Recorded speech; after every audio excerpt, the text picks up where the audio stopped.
Hi and welcome back to myself playing Disco Elysium. I'm about to enter this mysterious container. Um, we'll just find out what's happening in here. It's going to be interesting, but I'm currently in a quandary as I have lost my ability to save or autosave. So if I die at any point, I will lose a lot of progression. So off we go. The man stands at the far end of the shipping container. It's hard to say anything more about him. You cannot make out any of his details, but you do feel the overwhelming presence of capital. The feeling causes all the hairs on your body to stand at attention, like soldiers preparing for review. Squint. Something's amiss. The light beams bend around his face and scatter in 1,000 directions. It seems the laws of physics do not apply here. They are suspended, distorted, and echo. Trying to visualize the physics at play is liable to give you an aneurysm. Don't think about it too hard. In the general stillness, only your tongue moves, flickering as you utter. Hello. Welcome. Come in. Make yourself at home. Sorry, I'm not better able to receive you. I wasn't expecting visitors today. You can't hear him exactly, yet you're able to understand every word he says. It is very strange. An overwhelming hum covers everything. Voice doesn't escape from him. Now, what can I do for you, gentlemen? Well, what you can see of his body appears to be composed in a sharp summer suit and yacht shoes. Who are you? Who am I? Oh, I haven't been asked that question for such a long time. I don't meet a lot of people outside my circle these days. Anyhow, my name is Rustam Diodor, investor, license holder, and extremely high net worth individual. And you are? Mr. Diodor, I am Lieutenant Kim Kitsuragi of the RCM, and this is my partner.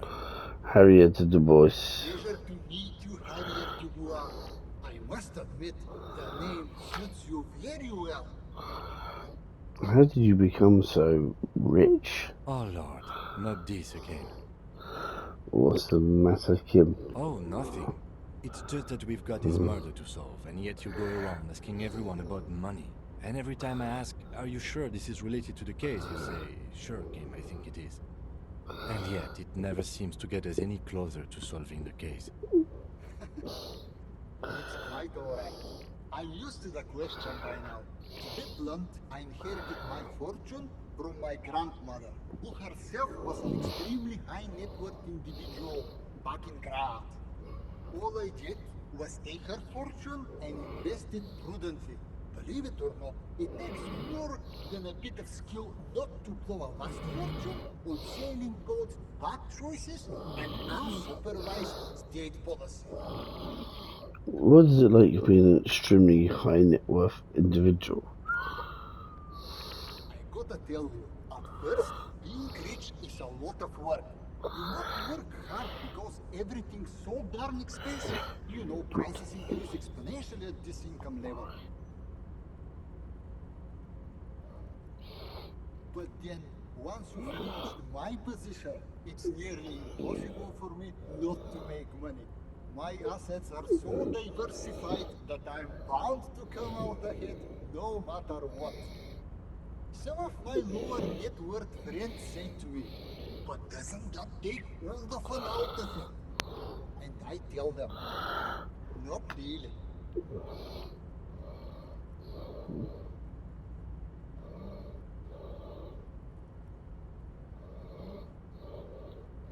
It's great that you've done so well for yourself, but do you think you owe some of that wealth to the rest of society? Sure. And they benefit when I buy things to stimulate the economy. Do you know how many jobs it takes to build and maintain a racing yacht? Thousands? Dozens, at least. Of course, in the future future it will all be automated. But my point is this. Longevity sink into the air a bit. Every man gets what he earns.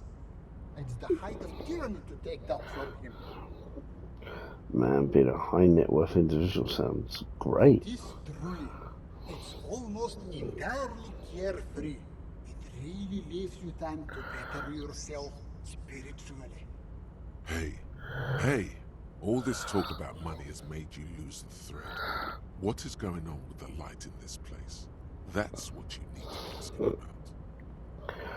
There's something strange about you. What do you mean? Well, I don't know how to put it. You look somehow a little different. Are you talking about my chin? No, I mean, I can't even see you. It's as if something is happening to the light. Oh, that's what you mean. Yes, I've heard of this effect, though I've never witnessed it myself, of course. It has something to do with our Weiss-Wiesemann coefficient. The Weiss-Wiesemann coefficient is a ratio designed to reflect the difference in net worth between individuals. When the coefficient is close to 1, or 100%, it means one person possesses all the net worth. Among that group of individuals, it's been observed that when the Weiss-Wiesemann coefficient reaches about 0.96 or so, the laws of physics begin to bend around the high net worth individual. So what is our The coefficient? Weiss-Wiesemann coefficient for you and this individual appears to be 0.9998, repeating. That's not good for you. Are you telling me that you're so rich that light literally bends around your face? Among other things. But calm down. I'm but a lowly single-digit billionaire. Really? No, not really. There are actually quite many digits. Kim, are you seeing this weird stuff? I see nothing of the sort. To be frank, all I see is a gentleman who's unusually well dressed for Martinez, in a cargo container, which I admit is odd. Yes, I imagine that does look strange to you. My container. What are you doing in this container? Traveling. This is a great way to get around. It's fun, it's safe, and it gives me lots of time to think. By the way, let me now ask you a question. Where are we exactly? In the very, very early days of colonizing this archipelago, the kingdom of Surens, a precursor of a modern Sur-le-Clay, used to own the city of Revachol, an obscure detail in the bigger picture, but still worth dropping.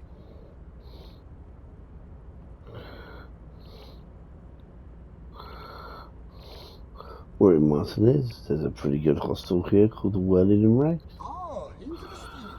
I've made quite a few real estate plays over the years. It's a shame I can't get out and explore myself. One of the downsides of being an extremely high net worth individual is that mobs of low net worth individuals are constantly banding together to ask for money.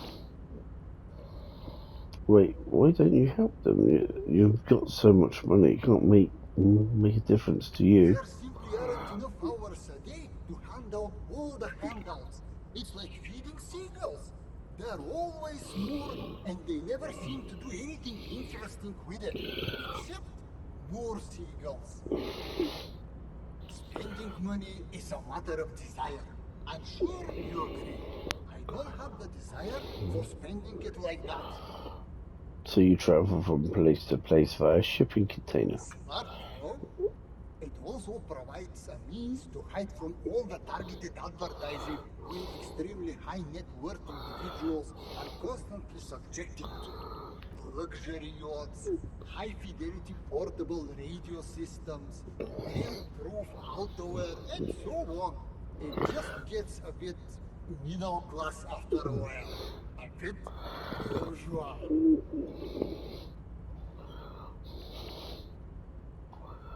So you're saying being rich isn't worth the hassle? What? No, I did not say that at all. being rich is great. Just don't tell anyone I told you that. The bending light appears to weaken you. You're Richie, Mr. Right. Can I have some money? Could you please stop asking everyone for money? It does not reflect well on the RCN, and to be perfectly frank, we can't afford to look worse than we already do. You're right. That was extremely unprofessional. I It's apologize. perfectly alright. Based on your appearance, I can tell I'm dealing with a civilized man. As you may know, us high net worth individuals do not have a lot of cash on hand. Investments and liquidity are enemies of one another. I think I only have coins for coffee machines. Here is 3 real. How much can you get for this?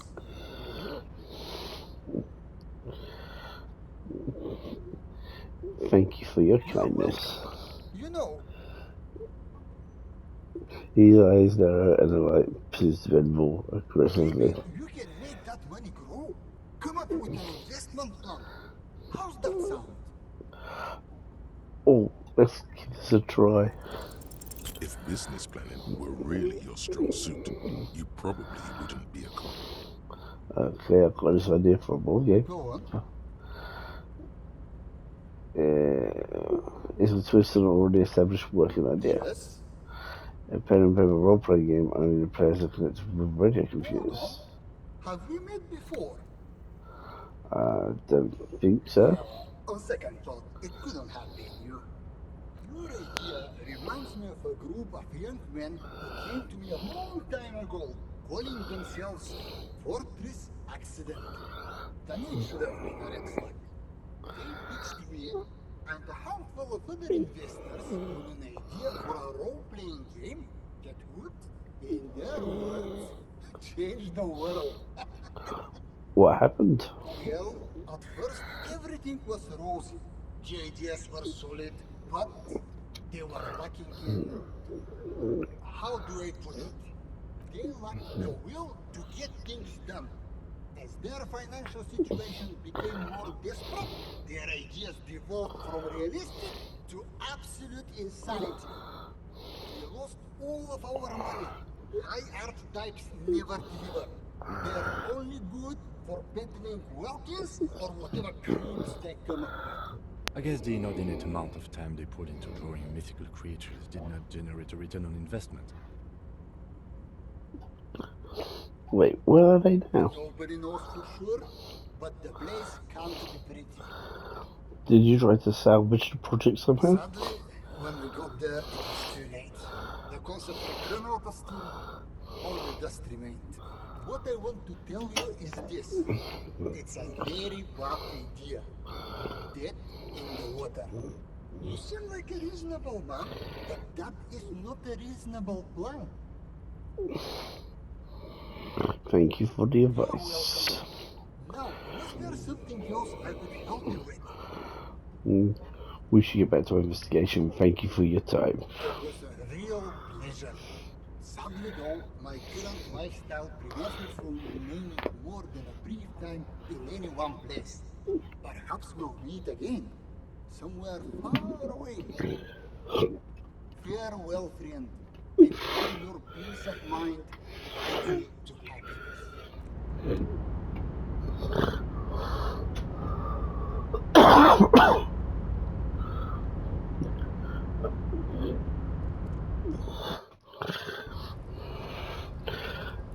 That's interesting. And I've made a little bit of money from the investigation.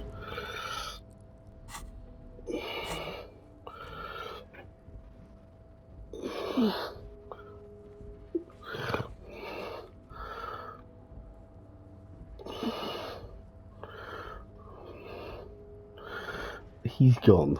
I've arrested him. He's back.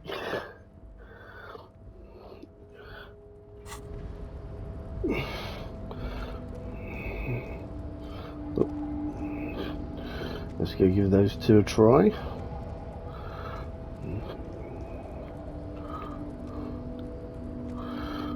By the time you can even see them. Is that there?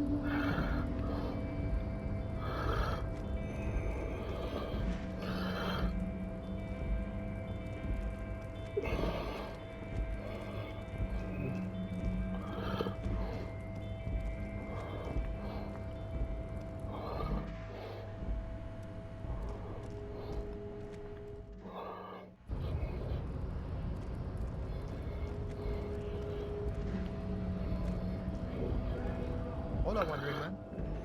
How can I help you? Now, we television turns out to have one hell of a colonial mug collection. Yeah, the janitor who gave me the key to his apartment said the guy's a bit of an asshole.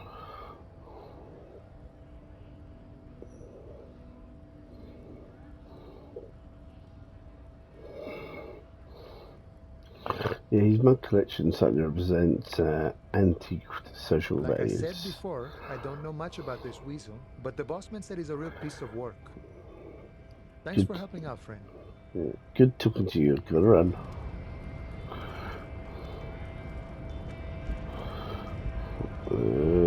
Stairwell.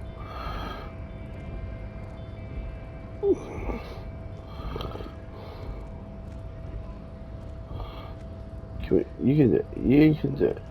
Nope, that's the stair up. There's the stair down.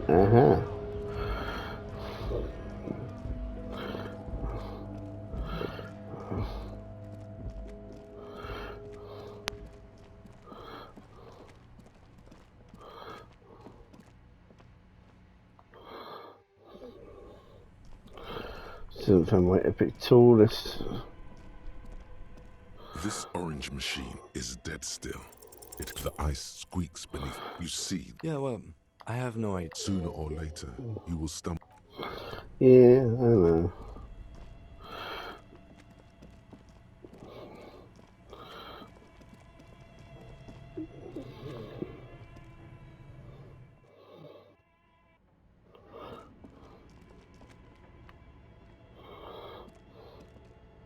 Your flashlight slides over. Some of the writing has faded with it. Just seeing if there's anything new in that. After our discussion with the mega rich man.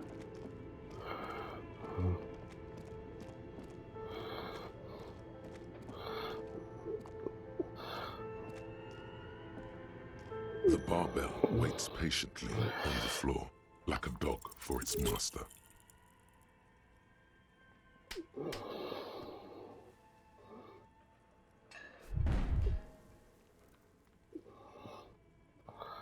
You manage to hoist it off the ground, but the barbell feels wobbly and dangerous. Whatever weight Your hands limit. slip with sweat. It was never my favorite either.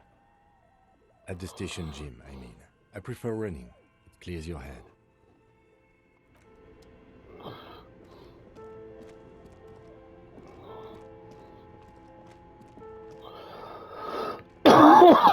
Excuse me.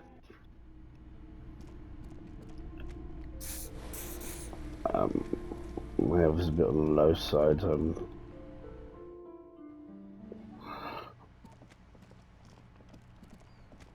going to spend a little bit of money.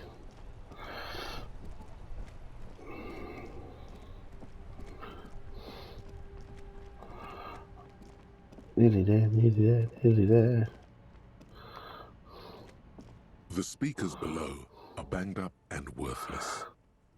Super cool! Now the premium lifestyle is yours, officer.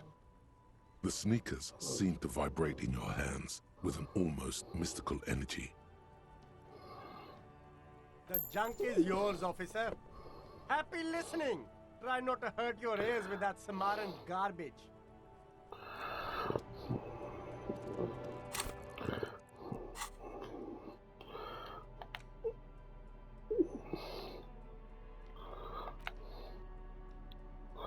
What are my shoes doing for me? Just +1 empathy? It's not bad.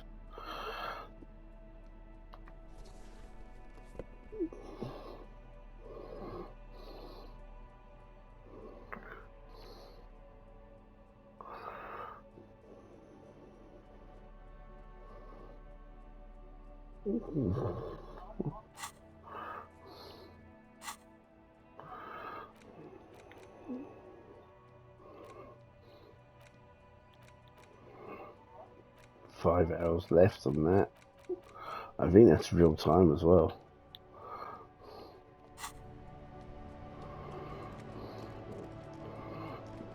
Oops, didn't work out where I was going to go next.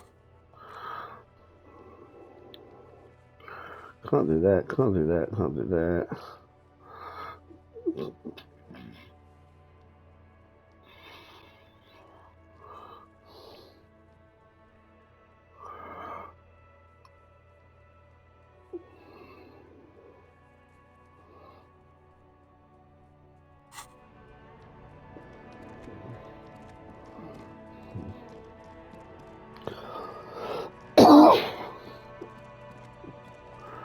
So I just need like an hour to just nip by quickly.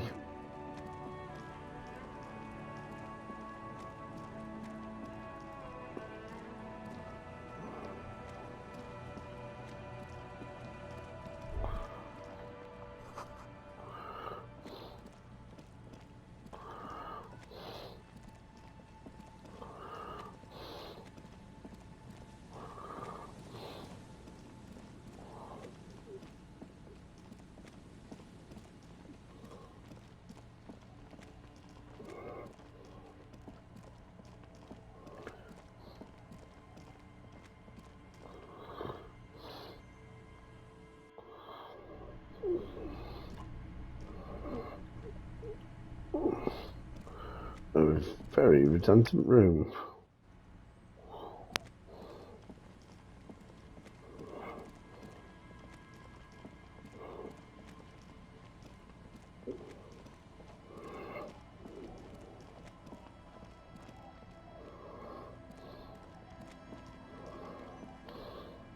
The worn and beaten. You can revisit the bend.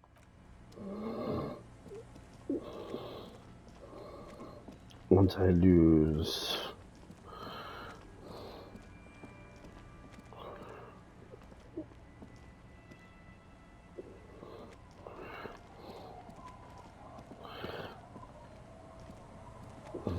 The waves are beginning to die down. Look at those little... Alcohol, man. That's exactly what she needs. Now, What? Drunk date? Tap on your throat. All we need is booze, the rest will Funny. fly. Funny sailor jokes. Sorry if I'm not laughing out loud, but the comedy has worn thin over the years. it's okay. She just hasn't figured out how these things work between the sexes.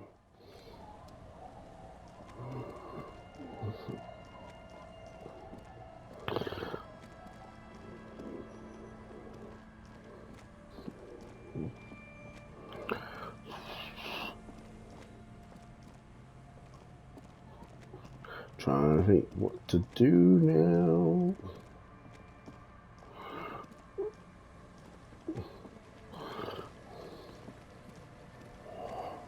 I'm sure it's on the boardwalk.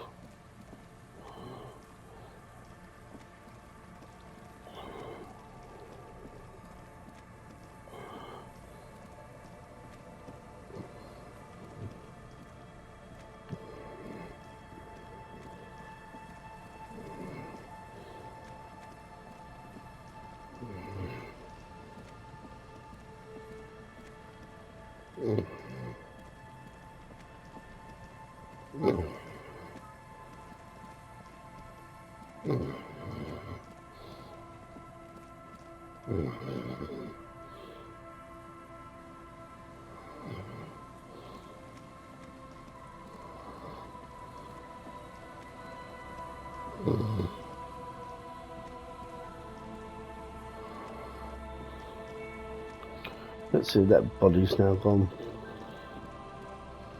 Yep. There's some tear, an empty.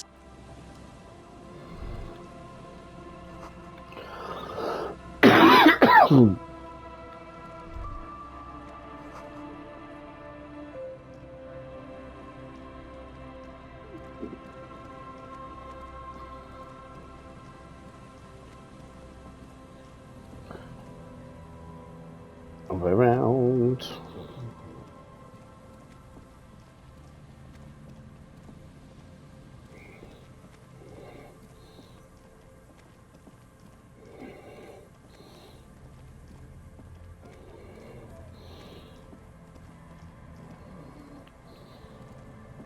A metal payphone under a yellow plastic dome. You could use it to call someone, unless you're out of change. You hear the tone. The machine is inoperable.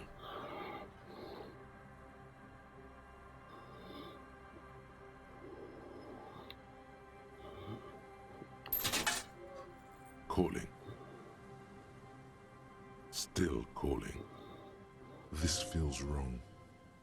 Should you be doing this? End of tone. Someone picks up. Hello, this The voice is female, sounds about 100 years old. Say you're not Pierre. That seems like a better idea. You don't know why. No, this is not Pierre. Do you have any news about Pierre? Who is Pierre? He's my sister's grandson. He used to visit me as a lad. Fine young man. But who are you then? A salesman of some sort? Modern goods are rubbish, and I can't afford them anyhow. Say what you did to our country. The moans in the phone line, how's the news over?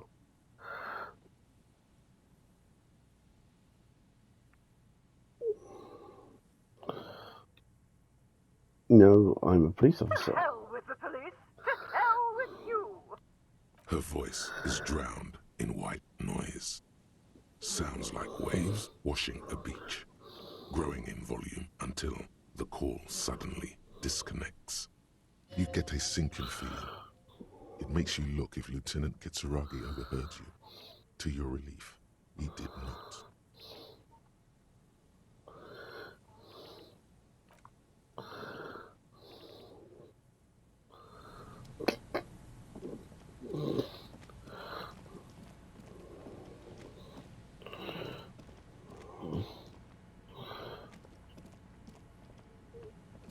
There's nothing up there.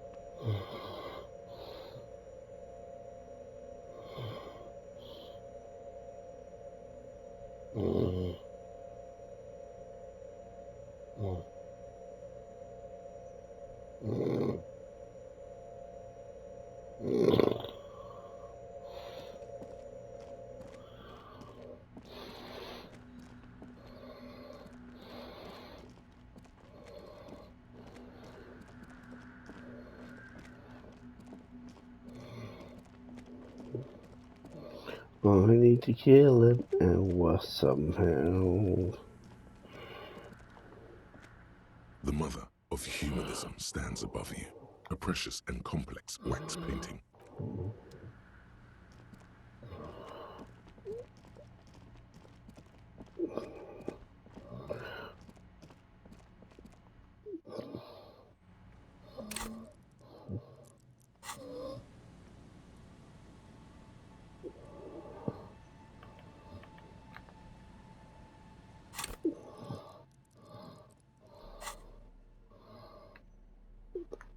I had to waste some time.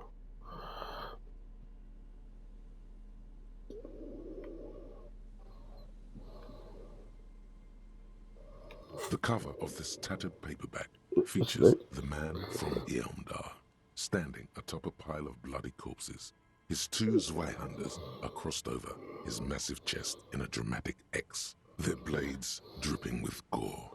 Hell yeah. Behind him rise the harsh, snow-capped peaks of his native Northlands.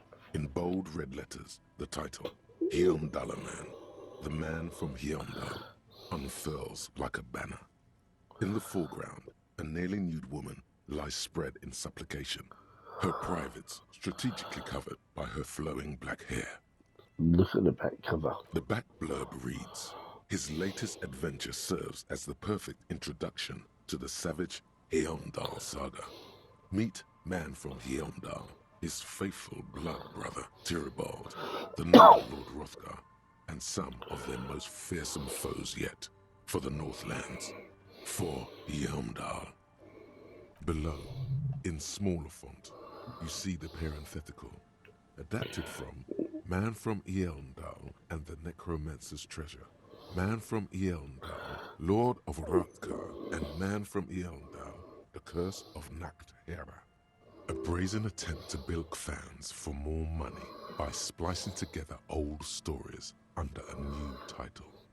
The publishers must have a dim view of their readership. Their main concern is the continuation of the franchise, not making literary history. read the first couple of The pages. story opens in medias res. The man from Heimdall and his band of northern reavers are in the bowels of an ancient temple, surrounded by an army of gibbering wights, led by the deathless necromancer.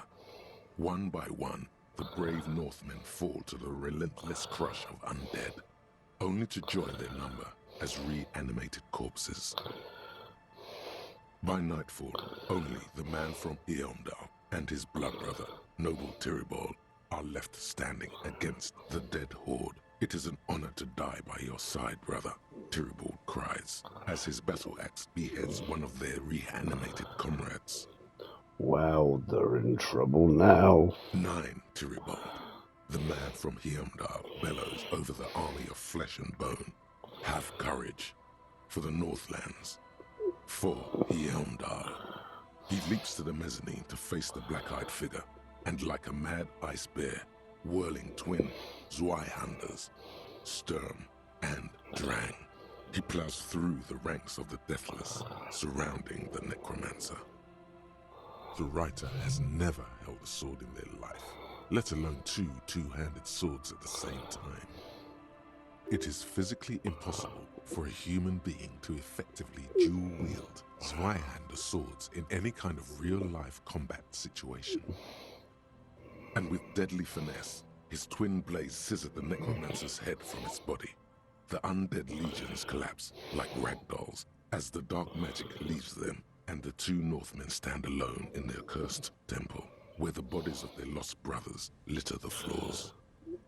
Skip ahead. A few chapters later, the man from Heimdall and Tiribol are in a completely different setting, high above an arid desert, riding a pair of griffins that always seem to appear at narratively convenient moments.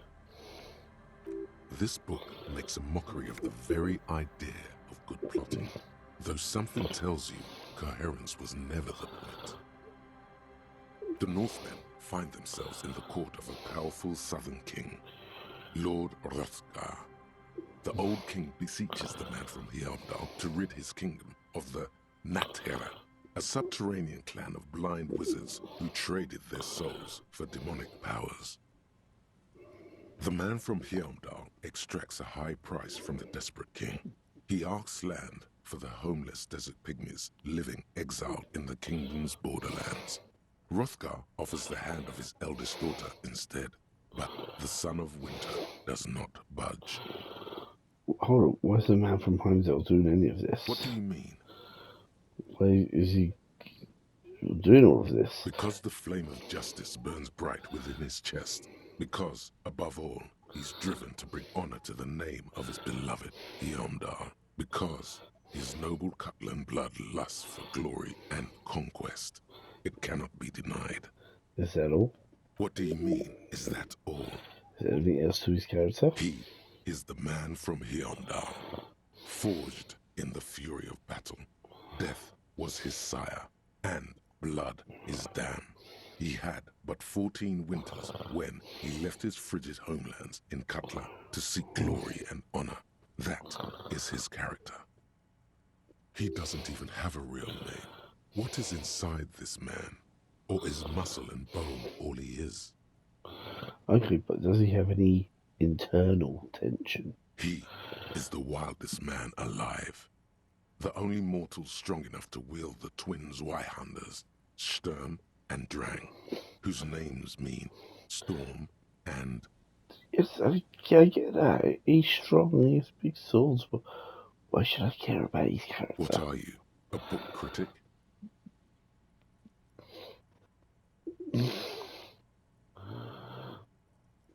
Actually, yes, I'm a goddamn art Enough. cop. You're ruining the pacing of the story. Now where did you leave off? Ah yes, what pacing?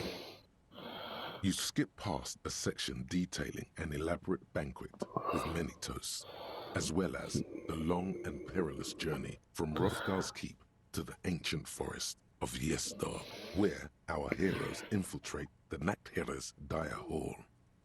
In the center of the great hall stands a blood altar on which a pair of Nachtherra are disemboweling a shrieking peasant, an unholy rite that empowers the Nachtherra forbidden magic. As the vile ceremony ends, the sound of steel unsheathing draws the Nectary's attention to a pair of cloaked figures standing in the doorway. Swiftly, the visitors toss off their cloaks and unsheath glimmering northern steel. It's the man from Heimdall and his valiant blood brother, Tyribald. Well, yeah, who else would it be? In an instant, the Nat Header summons a horde of gibbering orcanoids who rush our heroes. The hall fills with the clang of blades and the screams of the dying as the floor goes slick with steaming orcanoid viscera. Oh, for fuck's sake. When the din of battle settles, only the man from Heimdall and Tyribald remain standing. Exhausted and dripping with the entrails of their foes, the two Northmen confront the foul Nectera. The man from Heimdall's soda-like blue eyes fill with indescribable fury. For the Northlands, he cries, rushing headlong into a desperate melee. You gotta be kidding me. What? This is almost exactly the same as the first two. Even the word gibbering is used twice. In the first scene, the man from Heimdall fought a powerful necromancer and his army of the dead. Now he's confronting a pair of Nectera and their horde of orcanoid thralls. The two couldn't be further apart. Okay, fine. What happens next? An excellent question. One easily answered by purchasing the next thrilling chapter in the Heimdallaman saga, Heimdallaman at the Gates of Tomorrow. The last page of this one merely reads, "To be continued." Considering the sheer amount of different Heimdallaman books out there, it's very unlikely you're ever gonna find the sequel. The man from Heimdall stares at you on the cover, his face fixed in grim resolve. Put the book away.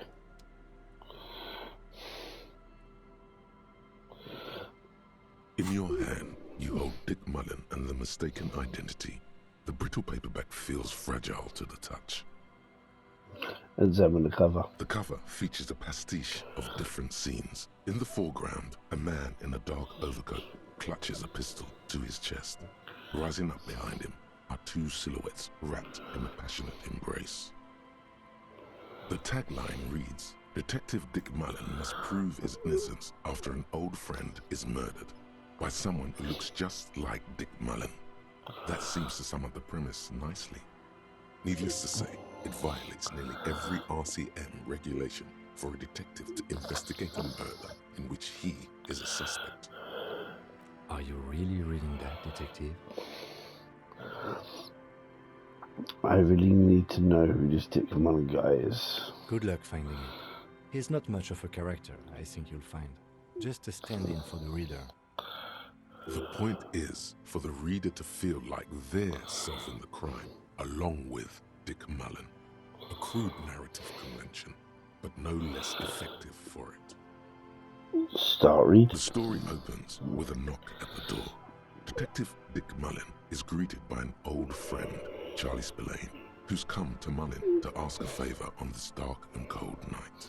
Spillane needs Mullen to drive him in from Vespa to a small town along the Insulindian coast. Despite his friend's apparent agitation, Mullen does as he's asked, then returns home where he passes out drunk, as he does most nights.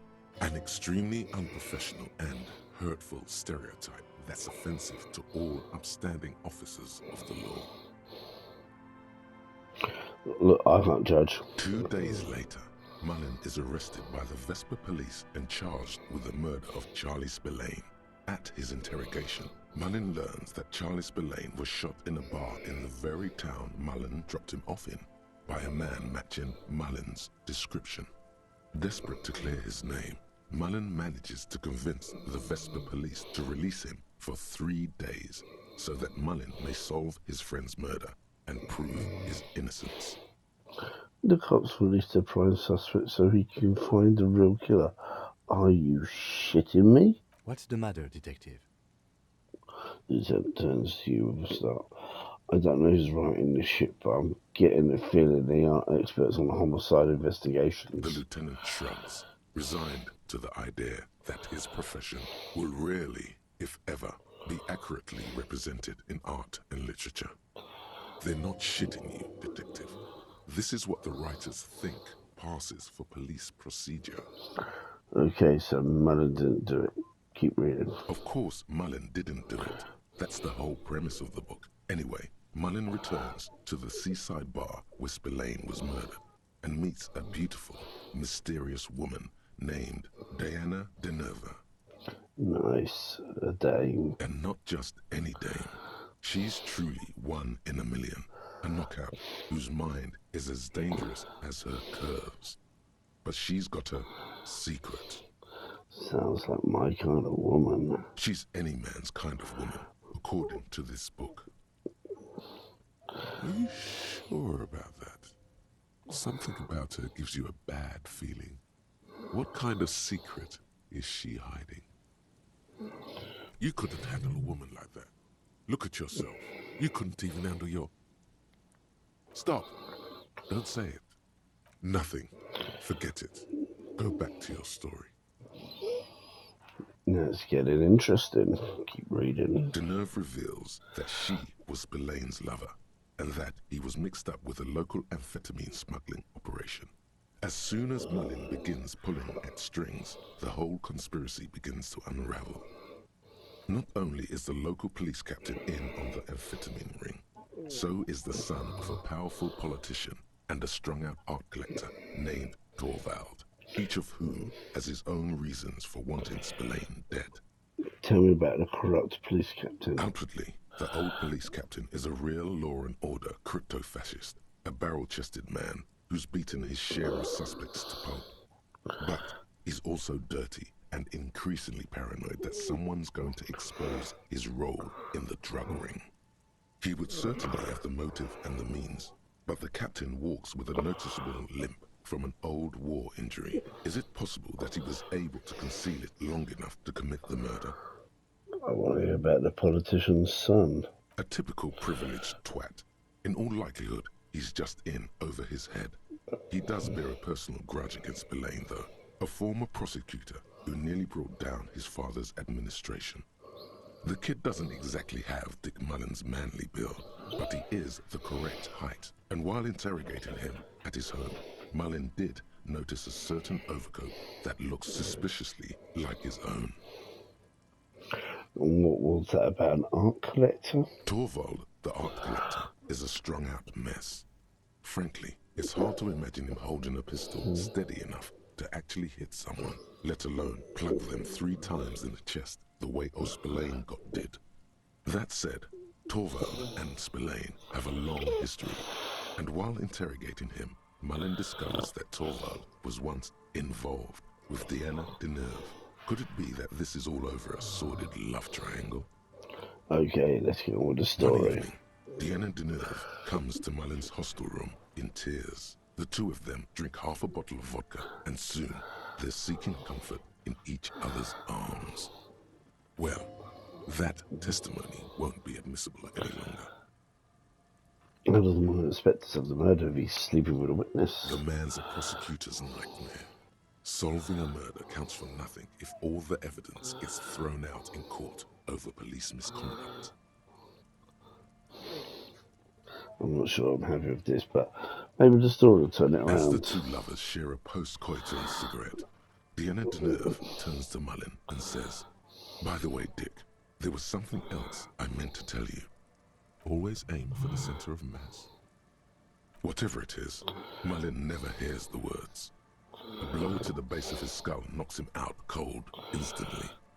Can't trust a dame. Shake your head. Who can you trust in this wicked, messed up world? Your partner. Look at Kim. The lieutenant gives you a quizzical expression in return. You go back to the story. When Mullen comes to, de Nerve is dead on the hostel bed next to him. To make matters worse, his clothes are covered with her blood. Double fuck. Mullen trashes his blood-stained clothes and flees the hostel, knowing it's only a matter of hours before the cops discover de Nerve's body, if they haven't been tipped off already. Fleeing a crime scene, destroying evidence, Even if Detective Mullen didn't commit the murder, he should be facing years behind bars. The heat is on. If Dick Mullen can't solve both murders before the cops catch up to him, he's going away for life. Can you solve the case before the cops close in? I figured it out. So, who did it, Detective? Who killed Charlie Spillane and Deanna Deneur?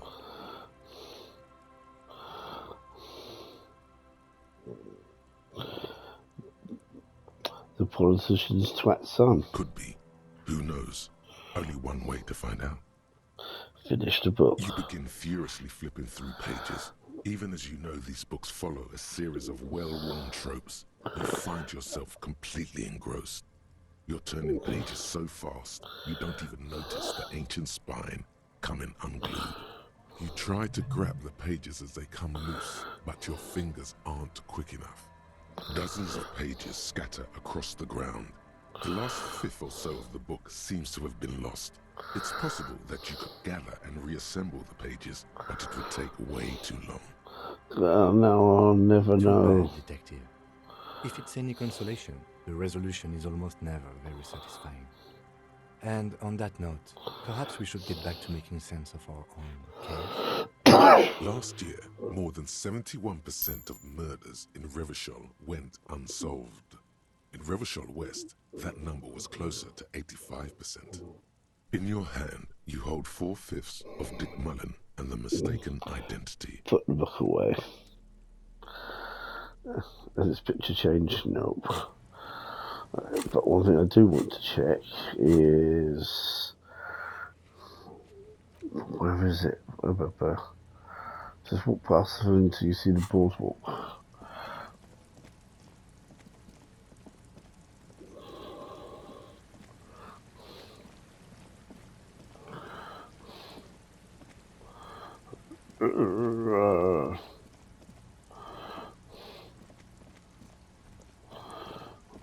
Here's a fishing village.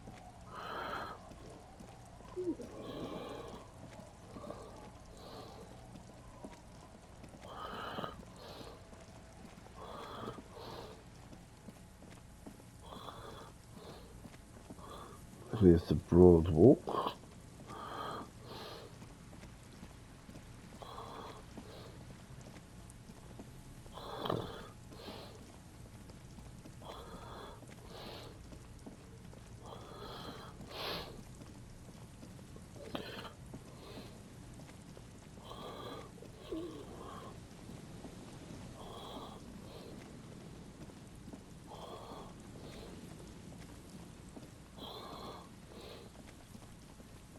Put your hands where I can see them.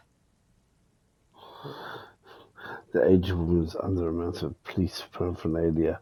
Mumbles to yourself, then you notice she's reached for the megaphone. Show me your hands. This is the pigs. Show me your hands. Right now! Show me your hands! Right now! Scavenged, battery-powered police lights protrude from her back. The flickering light show reveals a gun in her shaking hand. Her hand is trembling from some sort of neurodegenerative disease. Madame, please drop the firearm immediately. Raise your hands. The man appears to be pulling out an object from his pocket. Fear under threat! Fear under threat! Superseding event. Split-second decision. Get on the ground! Get on the goddamn ground! I wasn't taking anything out of my Get on pocket. the ground! I want you on the pavement right now! This is the pigs! Subject yourself to a full-body cavity search. Prohibited materials concealed in nostrils, ears, mouth, navel, urethra, foreskin, vagina, and rectum. Be careful, Detective. Don't do anything that might set her off. This is dangerous. You're 70% certain you always leave your gun loaded. Please identify yourself, madame. It's the goddamn police shitbag! Out the pavement! You're under arrest! As she waves her hands, you notice familiar-looking ampoules and packets sticking out of the mountain of police gear on her back. Medicine or Can we solve this peacefully? Please lower your weapon. Officer in need of assistance! Suspect alert! Get on the ground! Ma'am, please. We want to help you, but you need to lower that weapon. Let's just talk, right? Disturbance reported. Authorized deadly force. Sector, take the shot! Big red key! Big red key! Big red key. That's code for the battering ram. Cop talk. You know this.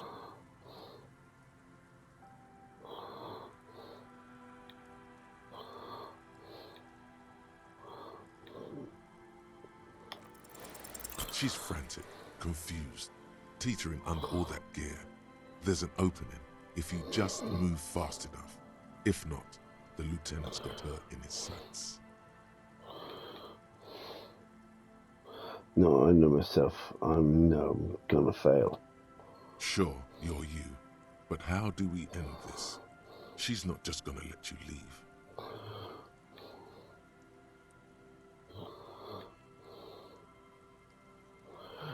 No gun is worth the risk. Confined quarters, assailant coming at me! Split-second decision! Fire at will! Oh my God. In your peripheral vision, the lieutenant releases the half-squeezed trigger. God, I almost blew her head off. What is this? This isn't police issue. Police weapons have bullets. This isn't real. Police guns always have bullets. What is this? Why did you sell me this? Grab the gun, right now. This might be your only chance. No one ever cares anymore. Why would they treat me like this? Great gears are grinding to a halt. The machine is powering down. She's all out of jolt. Poor woman. We need to figure out what to do with her now. Nobody's ever around. Nobody ever comes to visit me. I'm very sorry how life's turned out for you. Gently touch her Her shoulder. scratched skin is warm to the touch, but the person inside doesn't even know you're there. What do you think is happening to her? She's in a stupor. I've seen this before. God knows for how long. Could be days when they get like this. But why was she like this in the first place? Honestly, I don't know. Dementia, probably. Dementia in Channel 8 and loneliness. Nods. Neurodegenerative disease. Her hands were trembling and she did seem uncoordinated. But what are we gonna do with her? She's in a stupor. I've seen this before. I've had disturbances similar to this before. Should we It's never this bad. Yeah. Should we arrest her? I don't think there's any need for that. In her current state, and without a gun, she isn't really a threat to anyone. We could let Titus know. This is a perfect problem for the local peacekeepers to handle. They might even know her family.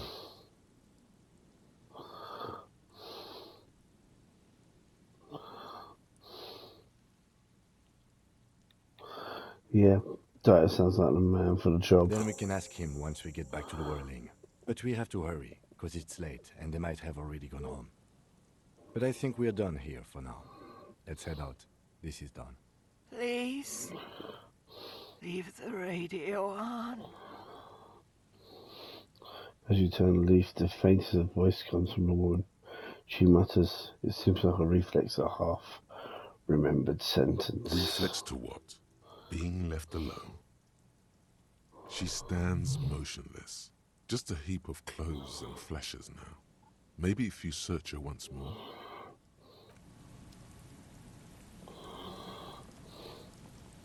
The woman stands slumped. She looks catatonic under her mountain of RCM paraphernalia. Is one of those things a police cab? There were narcotics in there too. You're thinking of taking them? Do. Pick up the RMC cap. She doesn't even flinch as you reach out and disentangle The familiar-looking lieutenant's cap from her mountain of RCM paraphernalia. Oh, is that yours? It's hard to say. It's been so long since you wore yours. I think so. The lieutenant nods. Shake her shoulder. The old woman doesn't react to your touch. Leave her be. Okay, well, I'm going to end this recording here. As usual, if you watched all this, thank you very much, and I'll catch you guys later. Bye.